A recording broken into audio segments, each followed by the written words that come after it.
Ang makokoronahang Miss Teen Calpe 2026. Again, ano ang maitutulong mo sa Barangay Calpe kung ikaw ang makokoronahang Miss Teen Calpe 2026? Maraming salamat po sa magandang katanungan. Kung ako po ang makokoronahan ngayon sa Calpe Miss 2026,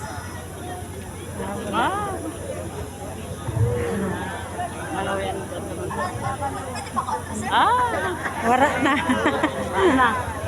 Again, ang question, ano ang maitutulong mo sa Barangay Calpe kung ikaw ang makoronahang Miss Teen Calpe 2026? kung ako ang mananalo, magsisilbi akong aktibong kabahagi ng ating barangay. At mas lalo na sa ating Ready ka na. mas lalo na sa ating komunidad at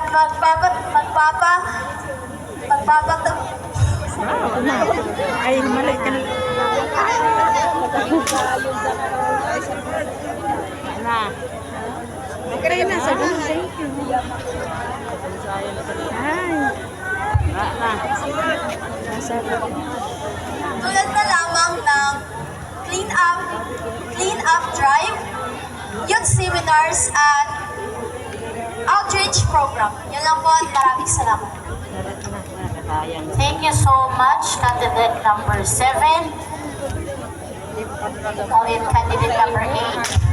Dili kayo ni estudyante pero nagmanay sa akin sa kagandahan. Thank you. Teacher question.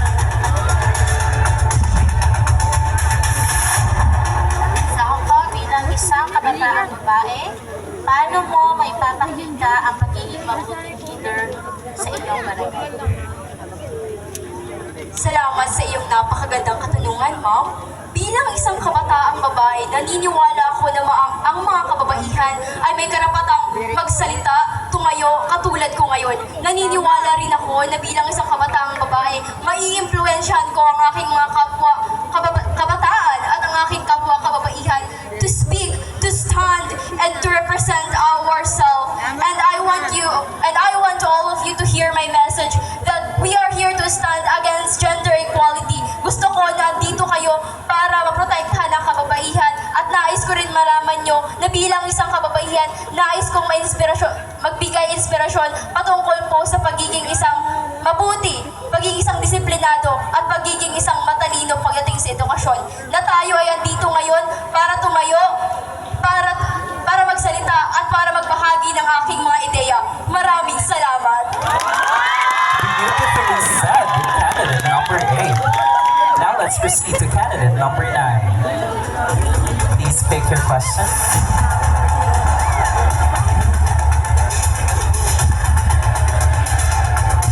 Your question is, paano mo maipapakita ang tunay na kahulugan ng kagandahan?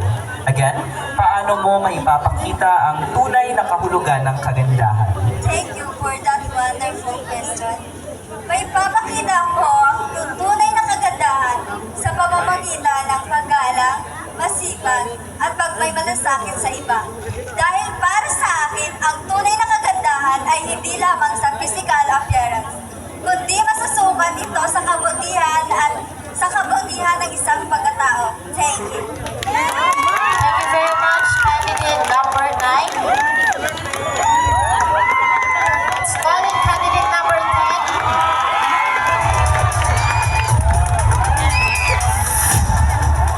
Sa umaga, kung bibigyan ka ng pagkakataong gumawa ng isang proyekto para sa kabataan, ano ito at bakit?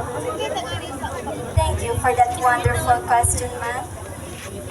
Kung ako ang magbibigyan ng pagkakataong gumawa ng proyekto para sa akin, gagawa ko ng Youth Empowerment Program kung saan matuturuan ang mga kabataan ng leadership, confidence, and life skills.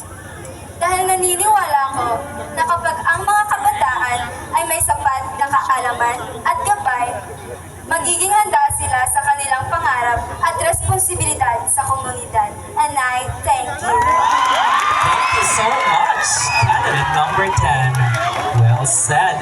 And there you have it, ladies and gentlemen. Our question and answer portion that only proves na ang mga binibini ng kalpe ay